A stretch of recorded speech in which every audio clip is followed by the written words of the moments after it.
Ora, boa noite, pessoal. Demorámos aqui mais uns 30 segundinhos a fazer a ligação. Estávamos aqui os dois na conversa, eu e o André. Apresento o André Sousa, que é então o convidado desta noite. Vamos sair um bocadinho do panorama das corridas, entre aspas, porque ele também é piloto, supermoto e velocidade também nas unhas dele, mas acima de tudo ele está aqui porque quer dar a volta ao mundo em Honda Monkey. Boa noite, André. Boa noite a todos, boa noite, Rui. Olha, o que é este projeto de dar uma volta ao mundo com a moto mais improvável que pode existir, ou quase, que é uma Honda Monkey? É verdade, isto tudo surgiu no meu último projeto, que eu estava a tirar o mestrado em gestão empresarial em Coimbra e decidi um sonho e principalmente muito também por, por acompanhar os diários de motocicleta do Che Guevara, sempre tive aquela ideologia, adorava viajar pela América do Sul.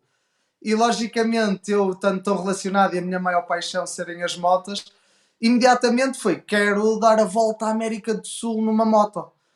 E na altura surgiu-me, que é o que eu gosto sempre de um desafio e é o que eu digo. Eh, Tornar a coisa um bocadinho diferente, para mim dá-me piada e dá-me um certo gozo.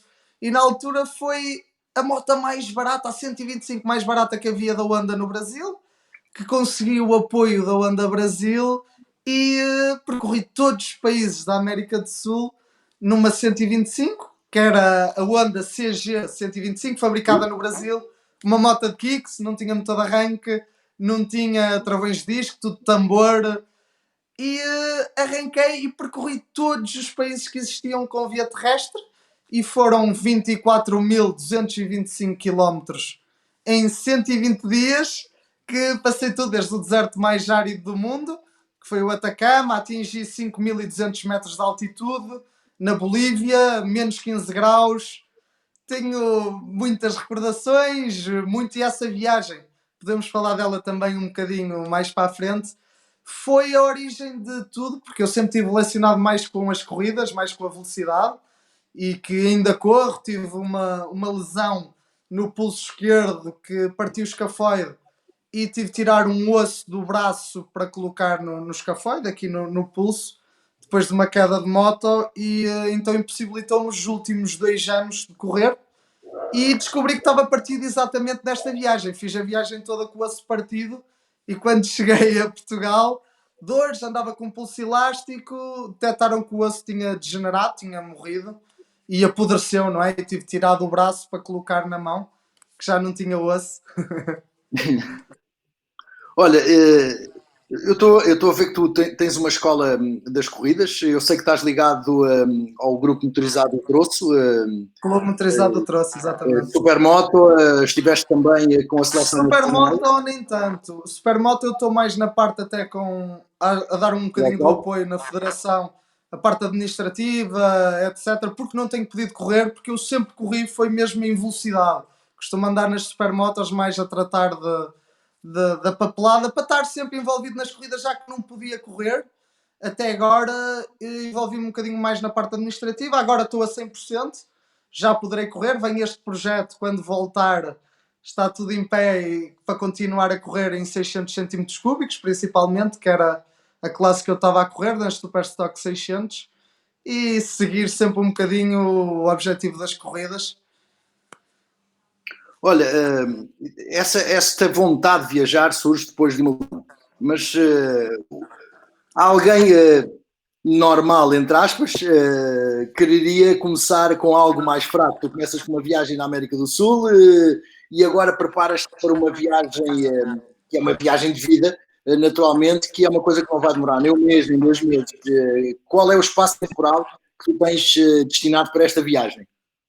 Pronto, esta viagem serão no mínimo 2 anos, que seria a melhor das hipóteses, que é o que eu calculo se tudo corresse otimamente bem, não houvesse avarias, não houvesse desvios, que é uma coisa que acontece muito, querer visitar aquilo ou querer ir visitar alguém ali. Ou seja, se tudo corresse otimamente bem, demoraria 2 anos. Seriam em linha reta, ou seja, se não houver pontos de retorno, não houver visitas, em linha reta seriam mais de 60 mil quilómetros. A estimativa é que ande entre os 60 mil e os 100 mil quilómetros. mais para perto dos 100 mil, uns 80, 100 mil, há de ser o que há de dar no total. E o objetivo é passar em todos os continentes que é possível, que são todos excepto a Antártida, e seria fazer os 360 graus no globo para ser uma volta ao mundo, que é eu vou à África e se virem no total eu faço os 360 graus. E tudo isto, o meu objetivo, que gostaria de cumpri-lo, que é nunca regressar a Portugal até terminar a viagem. Era um dos meus objetivos, que esperamos se concretize, que era só, que é o que eu digo, é como uma maratona. Se eu vou correr uma maratona, não gostava de fazer 10 km cada vez da maratona. Queria fazer a maratona, quero começar e aí é que está a parte difícil. É arrancar e principalmente para mim em termos económicos, nem tanto em termos do desafio em si, que também será elevado, mas o económico é o mais difícil, que é o que eu tenho tentado também ter alguns apoios e que não é nada fácil, não é? Principalmente nesta vertente que é um bocadinho nova do mototurismo e assim uma Sem aventura dúvida. diferente. Olha, e fizeste algum tipo de preparação? Tu vais ter que encaixar muitos dias sozinho, a falar sozinho, a almoçar sozinho, a jantar sozinho, a fazer tudo sozinho. Se bem que em algumas zonas do globo seja muito mais simples teres companhia, como é lógico, mas tu há Claro, pouco claro. dias, antes de entrarmos no ar, que ias começar por África, portanto, logo aí vais ter um curso intensivo de estar sozinho. Claro, eu acho que há de ser a parte mais solitária, mesmo porquê? Porque é a zona com menos motares e a Irmandade Motar é uma coisa muito diferente. Quando estamos a viajar, é o que eu digo, a maioria agora pega numa mochila e vai, só que não tem como se fosse a nossa família, não é? Eles vão e é mais um que vai com uma mochila, estão um bocadinho mais ao abandono. Alguém que vá de moto é uma coisa incrível. Eu, principalmente em toda a América do Sul, eu parava numa estação de serviço, numas bombas, e eu sabia que alguém ia falar comigo. Curioso, como é que estás aqui com esta moto, a matrícula do Brasil aqui na Colômbia? Isto é impossível, como é que tu fizeste isto? E estava-me a convidar para ir para a casa dele, para comer, para beber, às vezes eram 4 da manhã, e eu queria dormir, que o meu timing era muito curto, que eu tinha 120 dias, 130 para fazer, fiz em 120, mas tinha 130 dias como prazo máximo, e 4 da manhã eu a ter que sair às 6, eles, mais uma cerveja, quero-te apresentar o meu amigo. E eu não conseguia sair dali. E a seguir já tinha outra casa para ir, porque não, agora vais ficar em casa do meu amigo. O meu amigo quer-te receber, quer-te conhecer, quer... É uma coisa incrível. Por isso é que eu digo, às vezes queria estar sozinho na América do Sul e não conseguia. Era uma coisa incrível. Era assim, cara, então quero estar só quando estava na minha tenda ou assim, é que a dormir na tenda é que estava mais tranquilo, porque de resto era sempre pessoas a convidar e muito WhatsApp, funcionam lá os grupos e sempre é o espírito motar, é uma loucura. Portanto, eu acho que sozinho nunca vou estar. A África há de ser o mais difícil, que não há tantas motos, não, nem que haja motos, não há o grupo motar e aquela irmandade, mas também há de ser a parte mais pequena da viagem toda, há de ser a África. O resto vai ser tão maior que nunca estarei sozinho, de certeza. Olha, portanto, tem entrado aqui pessoal neste vídeo, já estamos com mais de 100, que podem começar a colocar perguntas. Tenho aqui alguém que tu conheces bem, que é o Rui Baltazar, que Exatamente, pediu exatamente. para que tu contes Um a história abraço, do Rui. Survivor na América do Sul. O quê, o quê, o quê? O Rui Baltazar está a pedir para tu contares a história do Survivor na América do Sul. Mas isso é um bocadinho longo, mas eu vou resumir um bocadinho. Isso foi uma ideia que eu tive, que desde o início eu também sempre vi os programas do Discovery Channel, da sobrevivência, etc. E eu, na minha aventura, desde o início, eu disse: "Epá, eu vou passar na Amazónia, eu vou ter que experimentar se consigo realmente sobreviver sem as coisas do dia a dia, sem todas as facilidades que a sociedade nos traz." Então cheguei à Amazónia Boliviana, que é, que é a Amazónia na parte norte da Bolívia, que é até onde fizeram um filme exatamente de uma pessoa, um rapaz que se perdeu, que eu nem sei o nome do filme, mas sei que fizeram lá um filme exatamente na zona onde eu estive. E andei à procura do nativo, estive lá 3 dias, primeiro fui fazer um tourzinho turístico durante 2 dias para me habituar ao clima da Amazónia, porque era bastante diferente do frio todo que eu tinha apanhado, e foi até às Pampas ver os crocodilos, ver, mas até aí tudo ótimo. Tinha um lodgezinho que eles chamavam, dormia numa caminha, cozinhavam tudo direitinho, ia no barquinho passear pela Amazónia, pelas Pampas, espetacular. E eu habituei-me ao clima, mal cheguei, fiquei logo assim com um bocadinho com uma diarreazita, mas passou e eu tranquilo, nem preciso. Já me estou a habituar, isto está tudo pronto. E comecei naquela aldeiazinha à procura de um nativo que pudesse fazer de guia para eu andar. O tempo que eu queria era pelo menos 3 a 4 dias na Amazónia. E comecei à procura, porque eu sabia que teoricamente é uma coisa que não é legal, não é? Ir para o meio da Amazónia com o nativo fazer uma sobrevivência é uma coisa que não é propriamente legal. Então andei mesmo nos nativos que nasciam lá naquela aldeola e eu comecei a perguntar até que encontrei um que disse: Eu vou-vos levar, eu vou-te levar. E eu tinha falado com um australiano já no início da Bolívia que ia fazer isto. E ele disse: Tu fores, manda-me mensagem que eu vou contigo. E eu, quando cheguei, mandei-lhe uma mensagem: Olha, estou aqui à procura de guia. Nos próximos dias aparece que eu vou fazer a sobrevivência. E o rapaz veio logo ter comigo, eu arranjei o guia e começou a grande aventura na Amazónia, que até aqui tinha muita piada. Como o Rui está-se a rir, isto agora também tem piada para mim. Mas quando eu arranquei, que me perdeu um bocadinho a piada toda, que eu imaginava, que era muito giro no Discovery Channel, mas na vida real não tinha assim tanta piada. Pronto, o que acordamos com ele ainda foi mais do que eu tinha previsto, foi 5 dias. Ele era assim, o ideal, ele também era assim meio maluco, o guia. 5 dias, senão vocês não vão sentir o verdadeiro espírito. E ele, eu, pronto, espetacular.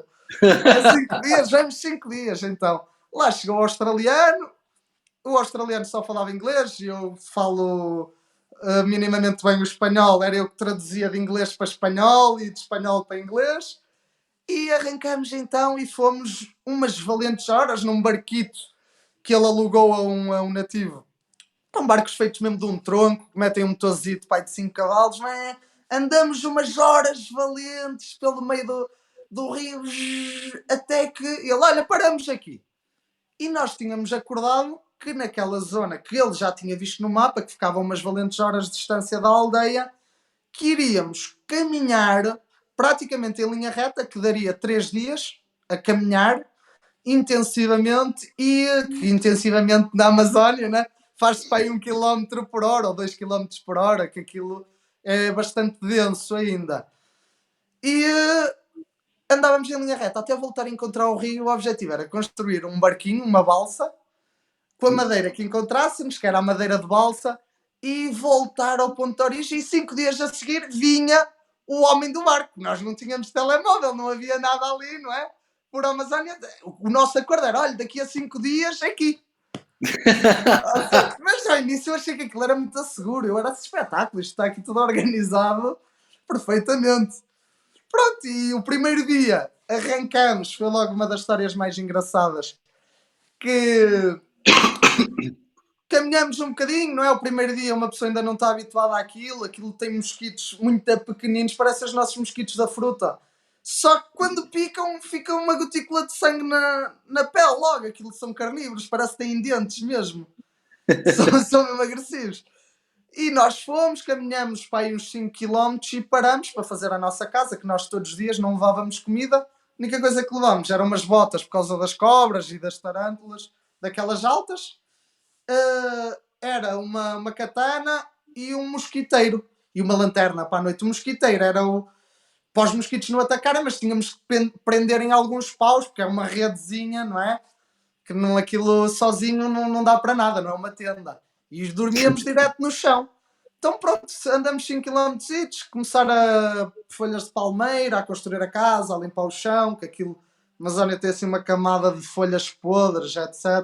E de escorpiões e tarantulazitas, que não são mortais, só quem for alérgico, aquilo não é assim tão grave como as pessoas pensam.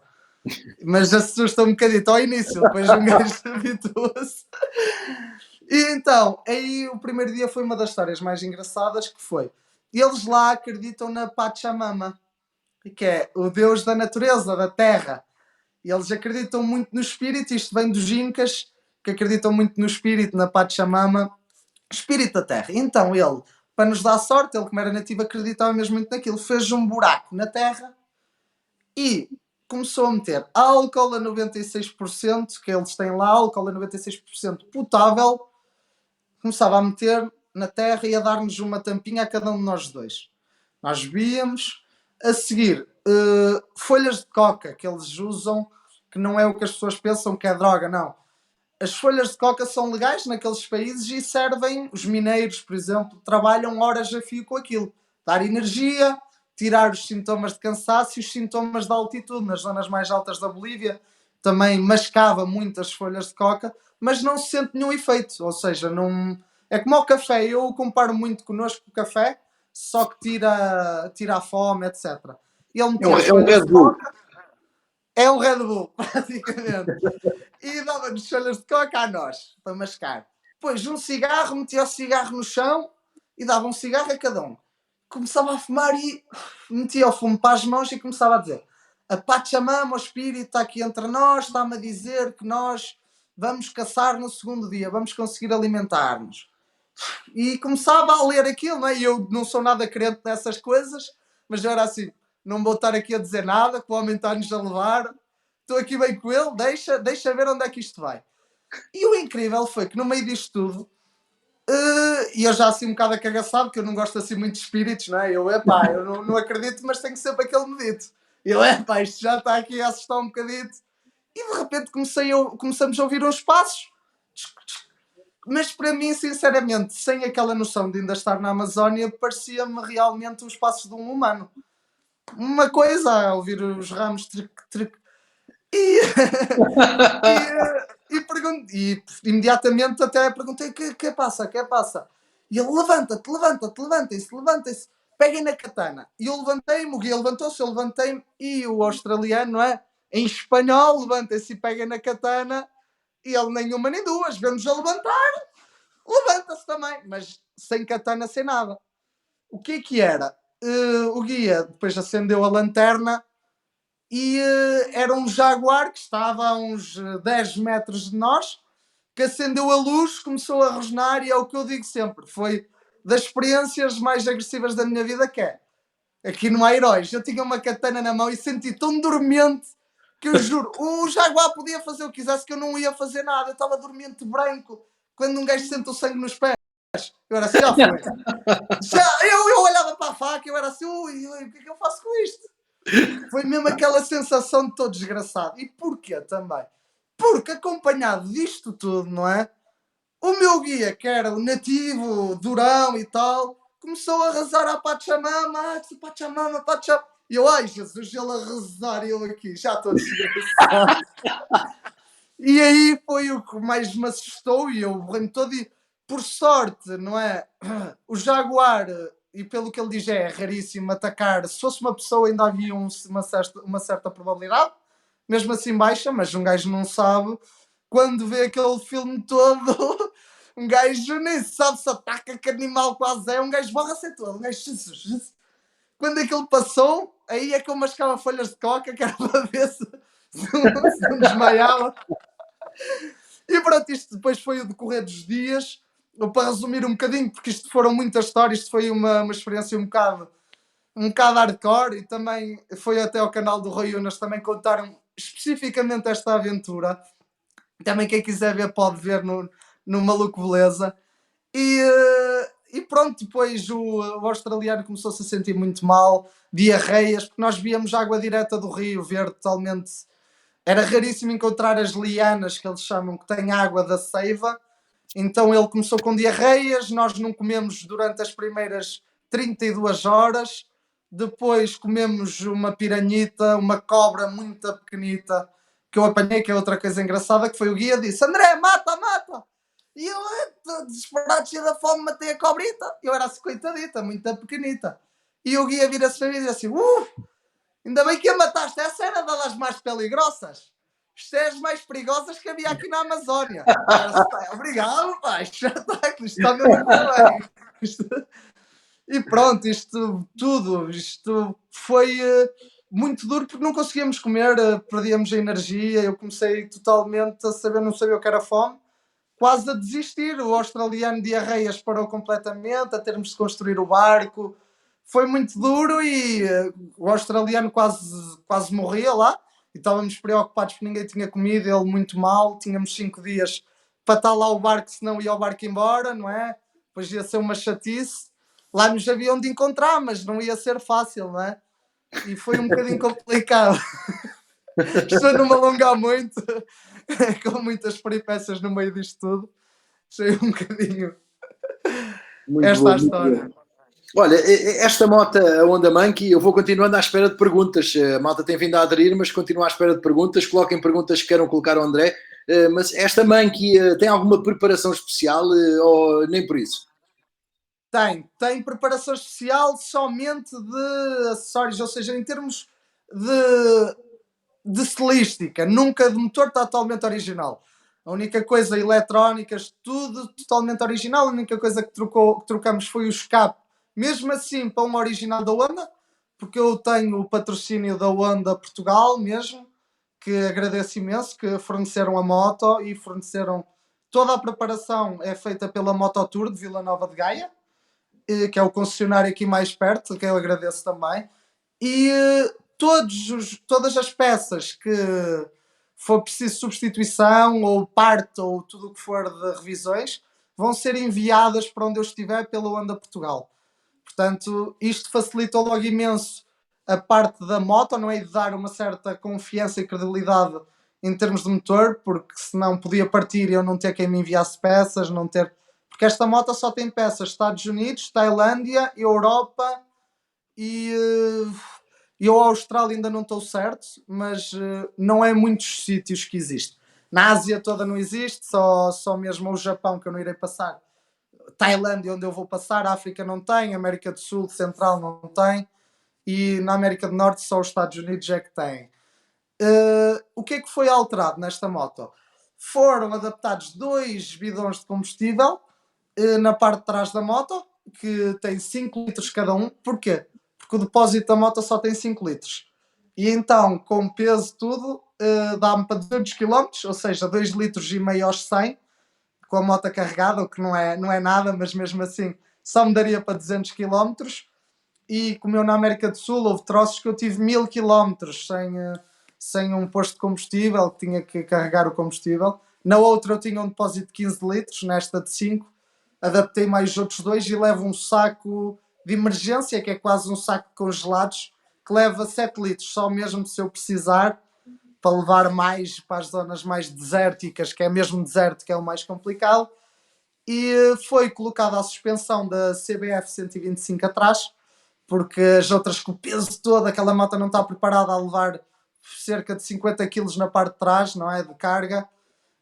Então batia no fundo a suspensão, foi posta a suspensão da CBF 125, foi adaptado em cima do farol um suporte para colocar a tenda, que ainda são 5 kg. A suspensão da frente é o que mais ainda me preocupa, que está um bocadinho mole demais. Não bate, acho que não terei para já problemas, mas vamos ver no decorrer da viagem se não terei de substituir os cartuchos a uns da Hollins, mas como são caros eu não vou gastar dinheiro nisso, que isso não é comparticipado. Depois logo se verá o que é que acontece, que eu tenho a única coisa que me deixa mais receoso é isso, mas não há de parar a viagem, por isso é que eu sempre a andar. O que é que foi mais alterado? Para além do escape que levou da MSX, que é a Groom, que é outra moto também pequena, mas um bocadinho mais comprida que a Mank, e teve de se cortar o escape que batia na roda, que a Mank é ligeiramente mais curta e mais baixa. Foi adaptado para ser tudo original, para o caso de alguma coisa a variar, a Honda poder enviar-me, e para não ir ouvir, eu adoro escapes de rendimento. Nas motas desportivas, a viajar numa monocilíndrica, toda a tremer, é um bocadinho cansativo e uma pessoa dá cabo dos ouvidos e não. Mais vale andar menos, mas prefiro que vá com o original. E para além disso, mandamos fazer um ferrinho que, se repararem depois na foto, que está também no primeiro comentário aqui do Rui Belmonte, tem um ferrinho que as pessoas acham que é para o caso de queda, mas não. é somente para eu descansar as pernas, para esticar, porque aquilo uma pessoa vai numa posição muito má e a moto vibra muito. Eu vou ter que fazer paragens regulares, de máximo de hora a hora tenho que parar, porque principalmente com estes ferros todos soldados à volta, uma monocilíndrica daquela já treme. Os ferros todos é uma vibração absurda, eu até fico sem sangue no rabo. Passado um bocadinho de andar com aquilo, mas só deixa de sentir o rabo, deixa de sentir tudo. E foi a adaptação principal, foi uma rack na parte de trás, um suporte e uma rackzinha para levar a mala e a mochila. Isto também é outra curiosidade que as pessoas têm. A mala, o que é que eu vou levar? Naquela mala que é a Touratec, que está-me a fornecer, também é um dos patrocinadores de material, está-me a fornecer tudo o que seja material de acessórios para a moto. E tenho uma mala da Touratec daquelas impermeáveis que é saco-cama, é o colchãozito para dormir, e é acessórios para o telemóvel, uns tripézitos para tirar umas fotos, etc. É as peças de reposição da moto e não cabe praticamente mais nada. A seguir só tenho uma mochila que é onde eu levo a roupa, que em cima dessa impermeável meto a mochila, que tenha, se normalmente são 5 t-shirts, um par de calças, 5 pares de meias, 5 pares de boxers, e uns chinelos e umas sapatilhas extra, mais nada. O resto é o que eu levo vestido, que vai ser a Speedy, que também está-me a apoiar, que ofereceu uma roupa toda de cima a baixo, as botas, tudo. E não levo mais nada. Na mala é o que eu disse, as peças de reposição, faltam umas ferramentas, que também é uma coisa essencial que eu levo sempre. Eu tenho ali, por acaso está ali tudo. Depois, se tiverem curiosidade, se alguém quiser até ver, eu depois até posso ir buscar mais tarde, se alguém tiver alguma curiosidade em especial. E pronto, pouco mais, atendo à frente e não há luxúrias, não há nada, é tudo o mais simples possível. Quanto mais simples, mais fácil são as coisas e tudo se torna mais fácil. Olha, e pneus e manutenção da moto, mudar óleo, coisa. O Pedro Cardoso, atenção que ele é vendedor de Yama, é uma rasteira que ele fez aqui, mas o Pedro Cardoso perguntou como é que irias fazer a manutenção da moto, mas eu acrescento ainda mais os pneus, porque certamente um jogo de pneus não chega. Claro que não. Isto é assim, e é como eu digo, a Honda faz questão de me enviar, mesmo a Honda Portugal, de me enviar o material todo. Eu, quando vir que estou a ficar sem pneus, eles serão enviados para onde eu mais ou menos estudar. Eu, por exemplo, um mês antes, convém ser com alguma antecedência, que irá por DHL, ainda há de demorar uns dias, dependendo da zona onde eu estiver. E um mês antes, veja, estou a ficar sem pneu. Daqui a um mês estimo estar em Kuala Lumpur, se ponhamos na Malásia, já com 20 ou 30 mil, que os pneus que possam aguentar, que aquilo são daqueles bastante duros. Mando um e-mail a pedir, olha, que precisava dos pneus daqui a X dias em Kuala Lumpur, ou mando para uma embaixada, por exemplo, é uma das soluções, ou para um concessionário da Honda, ou para alguém que eu entre em contacto, de um grupo motar, um motoclube. Olha, queria que me recebessem o material quando eu passar, vou buscar os pneus e falta-me um filtro destes, falta-me um retentor para a suspensão, etc. E vai sendo enviado para onde eu estimar que será o ideal. Quanto às revisões, normalmente a mudança do óleo, eu tenho conhecimentos básicos de mecânica, que é o que eu digo. Não sei abrir um motor, não. Agora, mudar o óleo, mudar uns filtros, eu vou tratando dessa parte e de 6 em 6 mil, normalmente vou a um concessionário, se houver, se não houver um mecânico, que faça uma revisão mais geral à moto. Eu de 1000 em 1000 mudo o óleo e vou tratando das coisas que forem precisas. Depois de 6 em 6 mil faz-se vai-se fazer uma verificação maior com a palpa-folgas, ver um bocadinho como é que estão as válvulas, etc. Que essa parte eu não farei, mas o restante vou sempre tratando. Olha, o Pedro Cardoso, entretanto, já respondeu a dizer que quando quiseres fazer outra viagem depois desta, ele tem uma Yama para ti. Portanto, moto para próxima está garantida. Para já ainda tenho este desafio, vamos ver como é que corre, como é que vai correr tudo. Que isto agora, este é o principal, que foi agora um bocadinho atrasado com a situação atual, mas agradeço imenso a oferta. E vamos começar a prepará-la. Pedro, estás lixado. Olha, quantas horas por vez por dia estares em cima da moto? isto é assim, foi uma coisa, eu amei a minha viagem anterior, só que eu cheguei a passar 16 horas em cima da moto num dia, e porque tinha timings muito rígidos. E tinha-me comprometido com a Honda Brasil, aquele timing, e para o cumprir, às vezes até deixei de poder usufruir um bocadinho, usufruir muitíssimo, mas às vezes queria ficar mais um dia em casa de uma pessoa, a usufruir e a desfrutar um bocadinho da socialização e não podia. Neste caso, o que é que eu preferi? Ser o objetivo a maior distância possível conseguir fazer com a Monkey e dar a volta ao mundo, que é para poder dar-me o timing, que é fazer um bocadinho mais com o tempo e principalmente com esta moto que dá cabo da coluna, a posição curvada, a vibração excessiva, que de hora a hora tenho que parar e tenho que descansar um bocado, não me permite muitas horas, mas há de haver vezes, como me aconteceu na América do Sul, que não há nada, só uma cidade ou outra dista 350 km no meio, tem dois postos, tem um posto de combustível, se tiver, e então era parar um bocadito e seguir porque não tinha nada. Então terei de fazer por vezes 400, 500 se preciso, mas só em certas zonas, porque eu vou privilegiar fazer 200, 300, às vezes menos, dependendo até do que queira visitar e do tempo de vistos, etc. Cada país também tem as suas particularidades. Olha, o David Ayabusa, boa noite, David. Estava aqui a perguntar também se levas medicamentos ou alguma coisa especial nesse capítulo, já que vais passar por tantos países onde as condições sanitárias por vezes. Estou, Rui, isto encravou um bocadinho. Sim, Está-me a ouvir? Pronto, mas eu ouvi a pergunta. sim, Eu agora ouvi já a estou a pergunta. ouvir. Isto tinha feito um lagzinho. Em termos de medicamentos, foi-me fornecido, uma médica amiga forneceu tudo o que seria necessário, foi à consulta do viajante, que é o principal. Tomei as vacinas todas que era possível, febre amarela, febre tifoide, hepatites, tudo, só não tomei a da raiva porque é bastante complicado e são várias doses e eu acho que será difícil ser mordido por um animal, não estou assim em grande contacto com animais, só aconselham caso haja um contacto intensivo. E o resto é antibióticos, que é sempre as diarreias, não é? Nos países com menos condições sanitárias já é a cena comum. Isto na Bolívia uma pessoa come com 1,20€ e o mecânico é o cozinheiro e pega na comida com a mão e mete no prato, É portanto, o tempero. mas é 1,20€, mas eu adorava, chama-se populares, que era 1,20€, sopa, prato e bebida. Isto é de sonho, mas... E E até como, achava uma certa piada aquilo. Mas ao início, a adaptação é sempre normal que haja algumas virosezinhas. Depois do primeiro mês a pessoa habitua-se, já não há mais nenhum problema.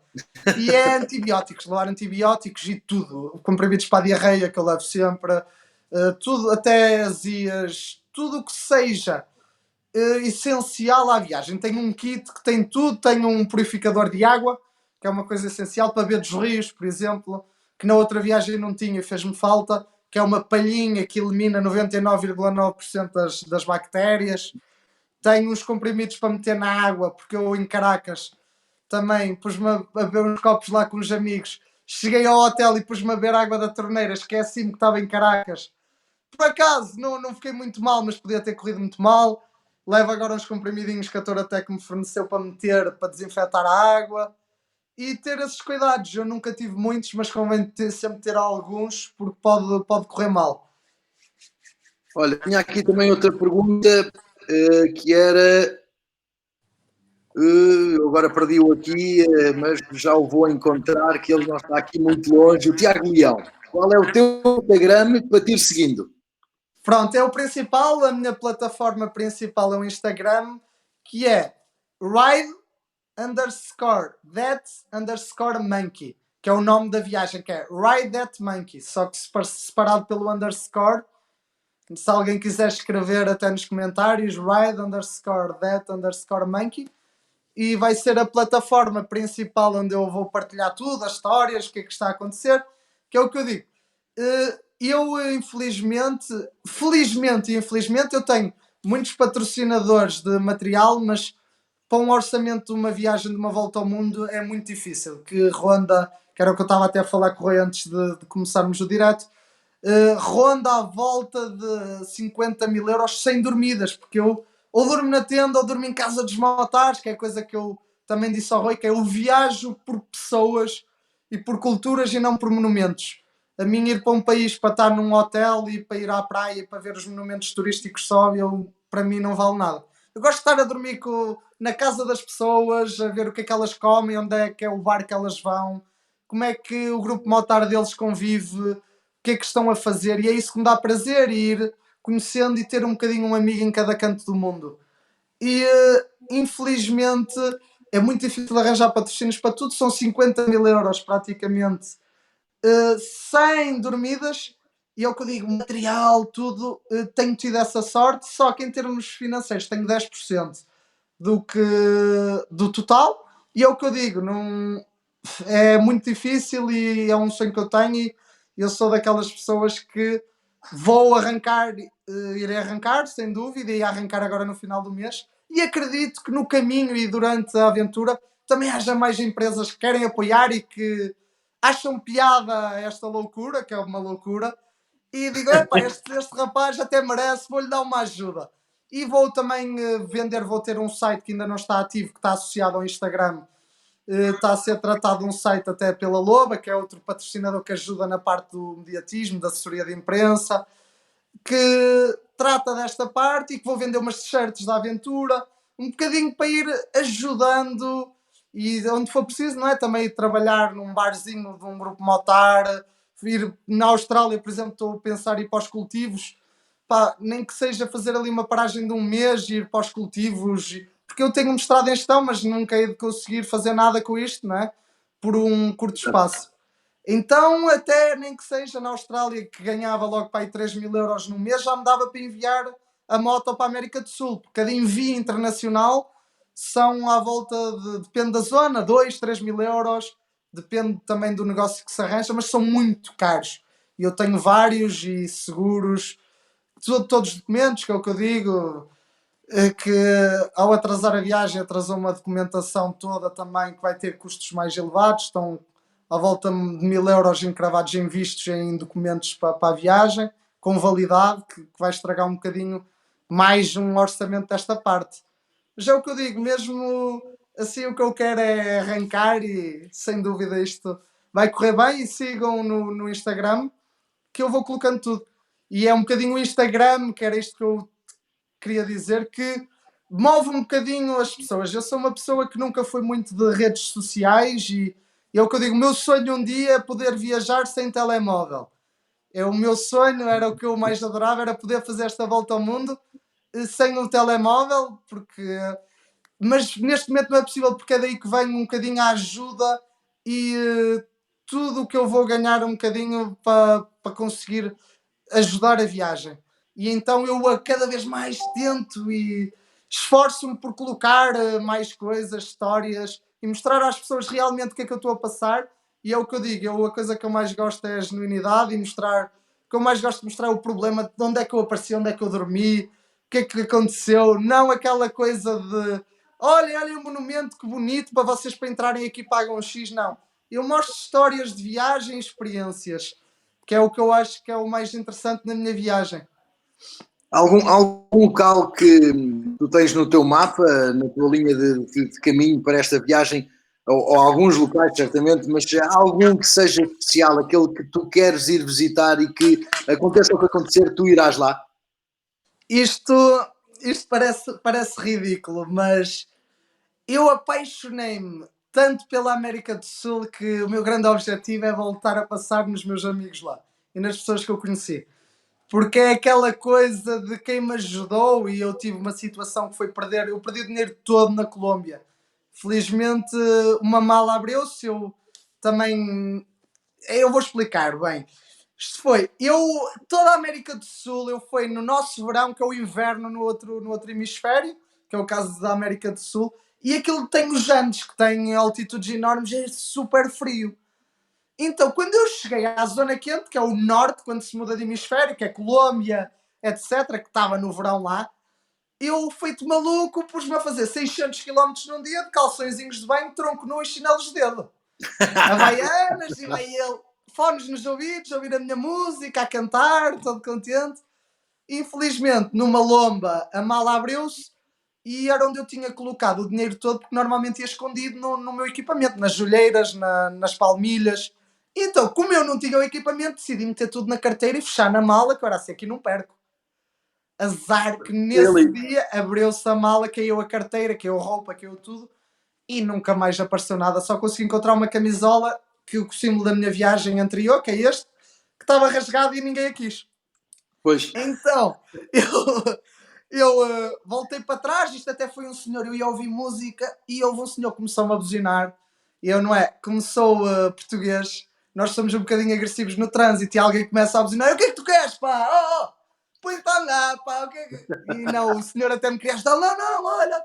Quando dei conta tinha a mala aberta, virei para trás, nunca mais encontrei nada, tinha tudo, cartões de crédito, documentos, cartão de cidadão, carta de condução, só não estava lá o passaporte e os documentos da moto, porque era grande, não cabia na carteira de bolso, não é? $700 em dinheiro, em notas mesmo, que era o dinheiro que eu tinha para terminar a viagem. Virei para trás, polícia, não tinha um cêntimo para comer nem para dormir, polícia, fazer queixa, e nos meus amigos que me recebiam em casa, eu num dos grupos escrevi, preciso de ajuda, estou na polícia, perdi tudo. 15 minutos depois estavam 2 motares a receber-me, deram-me comida, dormida, passei 2 dias em casa de um deles e no terceiro dia eles organizaram uma festa com a cidade toda, os motares todos de Manizales, na Colômbia, e angariaram dinheiro para eu continuar a minha viagem. Cada um vinha dar em mão.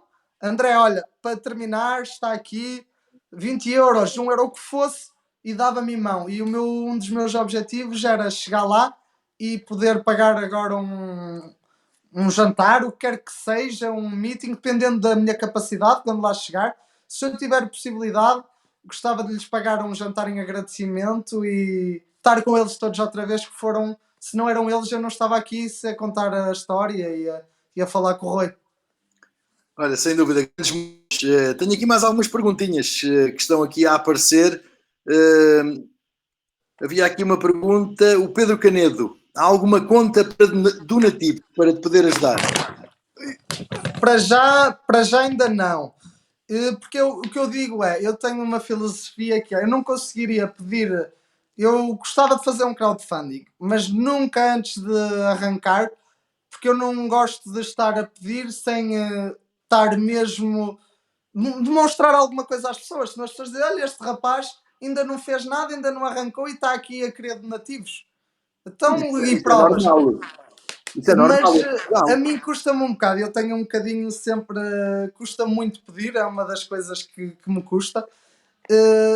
E irei fazê-lo provavelmente, porque acredito que não irei conseguir os apoios de empresas, não é? Em termos de patrocínios, visto só ter cerca de 20% do que era preciso.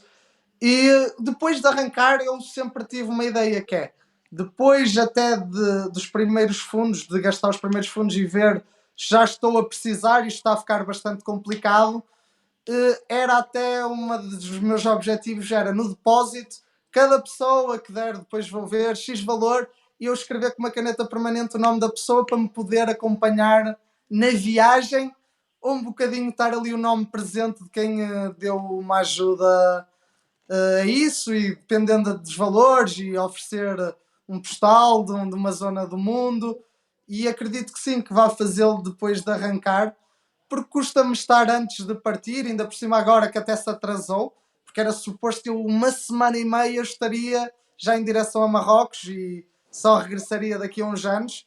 Agora atrasou-se mais um bocadinho, mas depois de arrancar vou criar tudo e partilhar um bocadinho no Instagram e no site.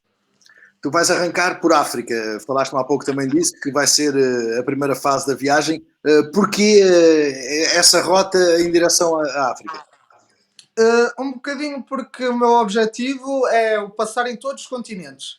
E as pessoas muitas vezes esquecem um continente ou outro. Eu gostava de passar em todos e de fazer os 360 graus. Então decidi, gostava de ir até um PALOP, um país que fala português, e adoraria ir até a Guiné-Bissau. Gostava de descer mais. O meu objetivo inicial era mesmo ir perto da África do Sul, mas infelizmente a Nigéria está muito complicada em termos estão quase em guerra civil, os vistos estão praticamente impossíveis. Já quem consiga, mas são muito complicados, muito restritivos e caminho eu não teria acesso praticamente de certeza.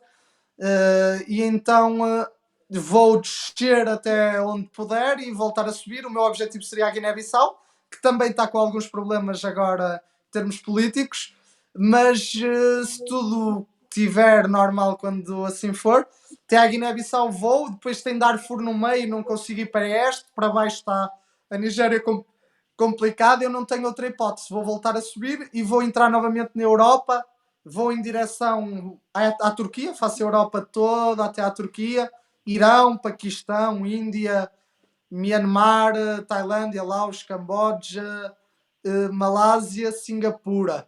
E aí envio a moto para a Austrália, Perth a Sydney, que é para ser a Austrália, para fazer os 360 graus de uma ponta à outra. Saio da Austrália para a zona mais a oeste possível da América do Sul, que há de ser Santiago, no Chile, onde eu estive.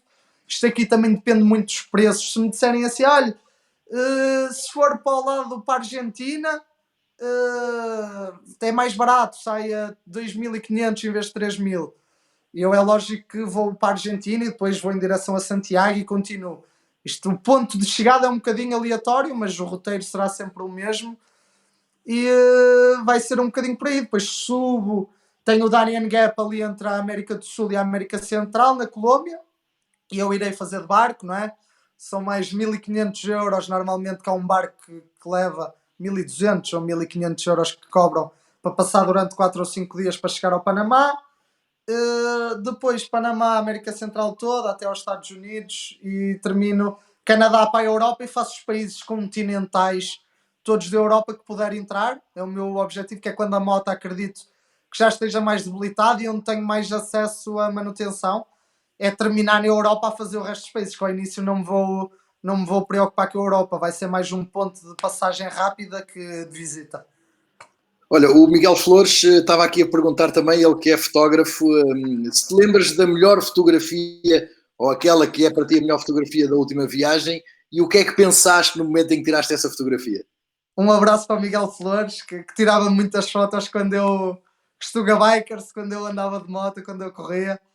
A foto, para mim, das fotos mais marcantes foi no salário do Uni, que é o maior salário do mundo, onde eu tive também mais uma história. Isto se só pegar na viagem anterior, só as histórias que viriam, que foi incrivelmente. Eu conheci um italiano no caminho para o salário, que andava com uma KTM, uma 990, uma Adventure. E damos muito bem, ele tinha 32 anos e era doutorado em gestão, no curso que eu estava a tirar. Damos muito bem para verem que nos encontramos em 7 cidades, 7 vezes em 7 cidades diferentes durante a viagem. Eu tinha o meu timing e ele dizia-me: André, onde é que estás? Vou ter contigo. Ia ter comigo só para irmos ver um copo à noite, para viajarmos um bocadinho em conjunto. Eu não viajava com ele, eu ia sempre à frente, não é? Que ele depois passava-me e eu depois ia ter com ele. Eu arrancava 2 horas antes, ele a meio, a menos de meio já me passava, eu ia ter onde nós combinássemos. E aí fomos para o salário do Uni juntos e eu tirei uma foto que nunca mais me hei de esquecer, que foi no recorde mundial de velocidade de ponta de moto. Sim. Que era, só havia 5 pessoas a ver aquele recorde porque não pode ser público, eles só por coordenadas, porque o salário do Uni, imaginem, quilómetros e quilómetros quadrados, ninguém encontrava aquilo de outra maneira, e por termos logísticos, porque as motas atingem 600 km hora para cima, aquilo tem uma logística muito grande que se tiver pessoas é preciso segurança para ninguém se aproximar. E eu tive a sorte de estar a almoçar na cidade do Uni, que é ao lado do salário, Sim. e um americano chegar à minha beira e dizer: Oh, é a tua moto! Quem é esta moto? É a minha. Do Brasil para aqui. Tu crazy. Ele só dizia: You are crazy, you are crazy. E começamos a falar e ele: Eu estou aqui por causa do recorde do mundo de motas, de velocidade de ponta. E nós: Então, e quando é que vai ser? Ainda não sabemos, depende dos ventos, tudo, mas dá-me o teu contacto que eu digo-vos e mando-vos as coordenadas. E nós esperamos 3 dias e eu tinha os dias contados. e eu disse ao italiano, eu não saio daqui sem ver isto.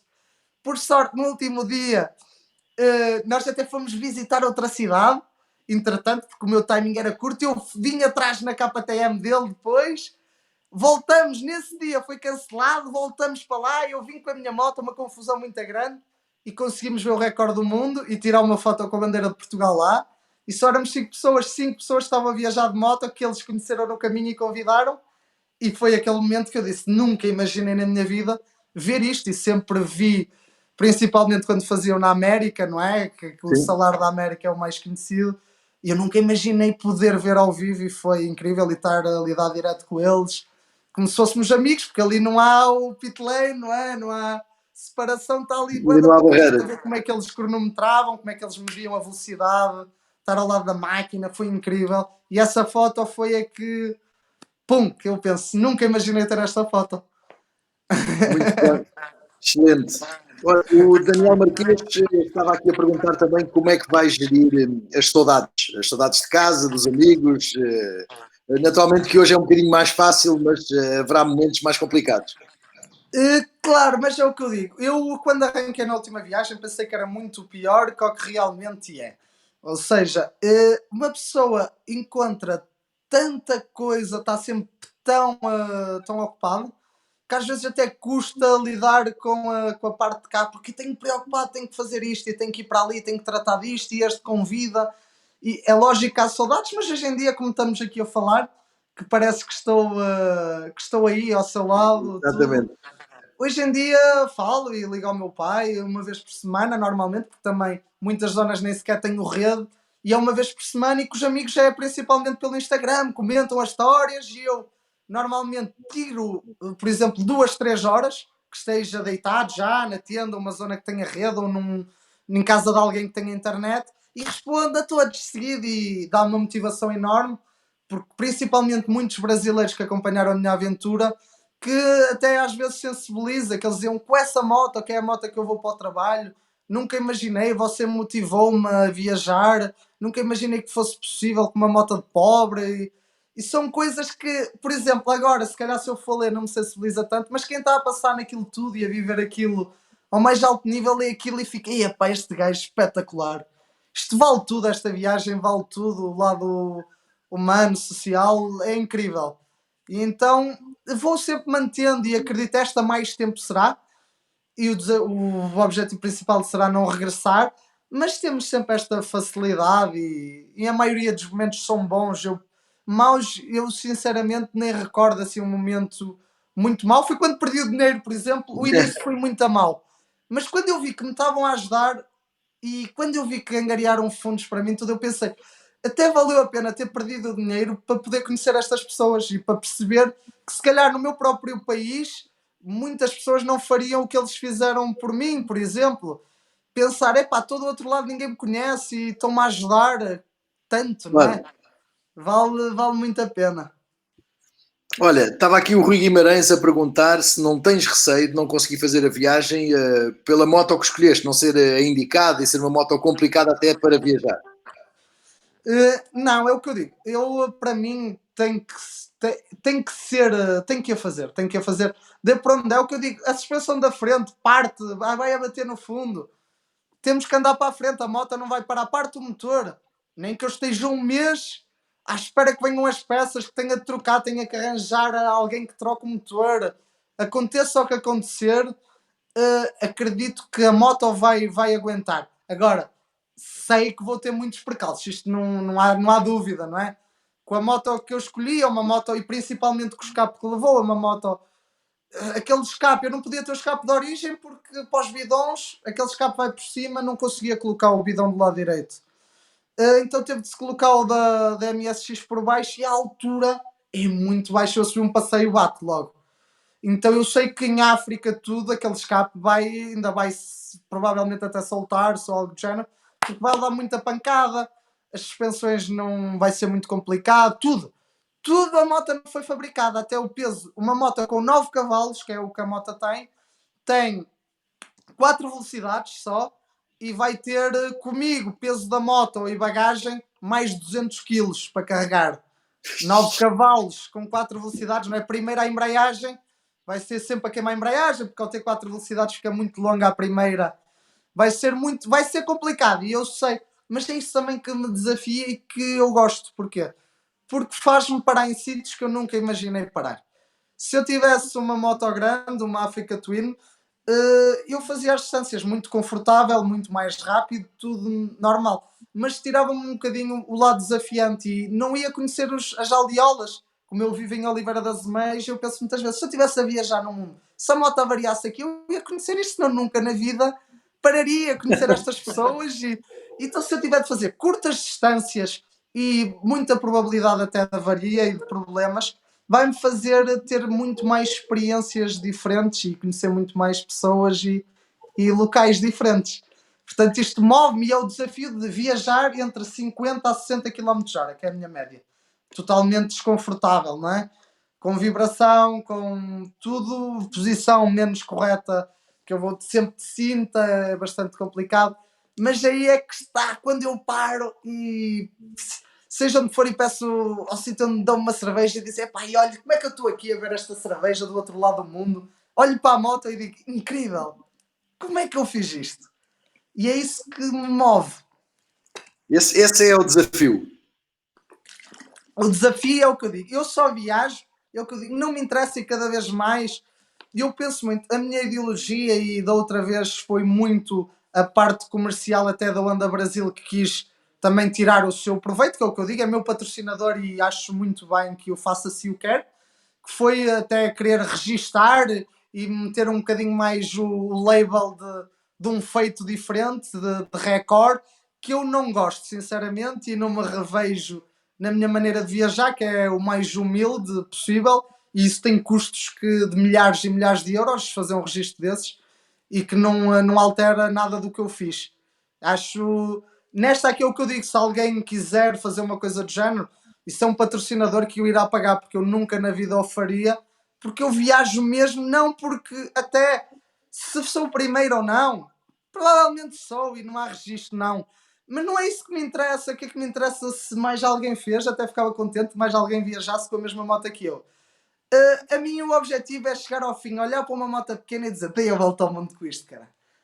Olhar para aquilo e dizer, e se não vier a casa, que era o que eu adoraria, era dizer, foi uma volta ao mundo direta, que para mim uma volta ao mundo é direta e queria que fosse, dizer, não regressei, dei a volta ao mundo sem regressar ao meu país e consegui regressar com a mesma moto, que ela está aqui, como é que é possível? E olhar para ela pequenina e dizer, fogo, incrível. É só isso que me move, mais nada, e andar quase ao mínimo possível, sem a luxúria, sem grandes hotéis, mais com o apoio das pessoas e com a tendinha. Mas aquilo que tu vais de Monkey, que é a moto mais improvável do mundo, ou quase, quando olhas para o catálogo da Honda, há lá mais coisas modestas que são mais adequadas. O que é que foi essa? Porque o meu objetivo, já na outra, eu já ia a pensar nesta, cara. O meu objetivo é sempre com a moto que terá mais desafio. E eu até gostava com a 50 e propus até ser com a 50, mas imediatamente me disseram que era totalmente impossível, porque em altitude não, eu atingo 5 mil e tal metros, que na outra moto, que tinha 11 cavalos, a da América do Sul, era a primeira a fundo para ir a 25 km/h, não aguentava a segunda sequer, era muito, muito complicado e sempre a fundo. E se fosse uma 50 era totalmente impossível. E eu não gosto, eu gosto de ir com a moto, se eu vou com uma Honda Monkey 125, não vou alterá-la para 180. É o mesmo se eu fosse com uma Monkey 50, ia com 50, não ia com 80 ou com 100 cm3 na mesma moto. E então optei por esta porque era a única mini moto que realmente era possível, porque a outra em altitude não anda mesmo, não é possível ela circular, porque não tem força, é impossível. E então foi esta que eu encontrei, adoraria com uma moto pequena, sempre foi o meu objetivo, quanto mais pequena melhor. Foi o modelo mais mítico que eu aprendi também a andar numa Honda Monkey, uma 50, e é aquela moto que sempre ficou o bichinho, e eu é com esta. Mini moto, vi o novo modelo, e eu gostava de ir com uma 50, não é possível, pronto, vamos na 125. E vamos ver. Olha, o Rui Baltazar está a perguntar se já tens uma previsão para a data de saída. Claro que neste momento é muito complicado fazer previsões face ao momento em que vivemos. Mas é assim, a data de saída vai ser exatamente 15 dias, mais ou menos, duas semanas, uma semana e pouco, 2 semanas. Será também a falar com os patrocinadores. Vou ter que falar também com o Rui Baltazar, com o Travelers Event, que eu agradeço. Também estive lá a palestrar este ano e que me facultou o apoio dos Motards da Viz, que é de onde eu vou partir, que agradeço imenso à cidade que me acolheu, que é a Viz, e aos Motards da Viz, ao município, que todos se juntaram para partir de lá. Eu adoraria partir da minha zona, mas não tive o apoio, e eles foram incansáveis e têm feito tudo. E o evento estava todo organizado, incrível, estava tudo espetacular, feito pelos Motards da Viz para partir agora. Não vai ser possível, então eu irei partir exatamente uma semana e pouco, 2 semanas, do momento em que abrirem a fronteira de Espanha e de Marrocos, que é as únicas fronteiras que eu preciso que abram, que depois nem que o resto estejam fechadas, eu nem que passe mais tempo num país, dá sempre em seguida, porque a coisa vai estar em escala de melhoria, em decréscimo de problemas, e mal abram, eu irei comunicar, queria ser o mais rápido possível.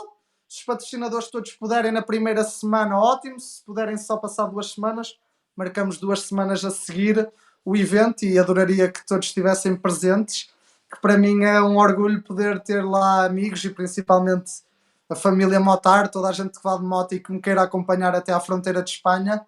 Era um orgulho podermos tirar uma foto todos na fronteira, e agradecia a todos. E Olha, será um. Sim, sim. sem dúvida. André, eu é que te agradeço a disponibilidade. Nós estaríamos aqui certamente muito mais tempo. Tem sido um hábito já destas conversas chegarmos ao final desta horinha e sentirmos que muito mais havia para falar. Com toda a certeza que o Rui Baltazar no Travelers Event e muitas outras ações na Turatec, inclusive, serão sem dúvida locais onde vais contar esta grande aventura, ou vais contar partes desta grande aventura. Eu agradeço do fundo do coração ter estado aqui também esta noite, num registro diferente dos primeiros três. Vais sem dúvida fazer uma aventura de uma vida que muitos gostaríamos de fazer. És um bravo, és um tolinho, como alguém já disse aqui no Face, nos comentários, mas sem dúvida é uma grande aventura e mostra mais uma vez que os portugueses não são fáceis de deitar abaixo, e não vamos ser também agora, neste momento complicado que todo mundo vive, não vai ser isso que vai deitar abaixo. Desejo-te a melhor sorte do mundo, André, e Muito obrigado. espero estar aqui. No dia em que tu partas estarei, e no dia que tu voltes também quero estar, porque vai ser sem dúvida um dia muito especial. Muito obrigado, André. Muito obrigado, Rui. Obrigado a todos, e sigam pelo Instagram. Muito obrigado. Obrigado, André.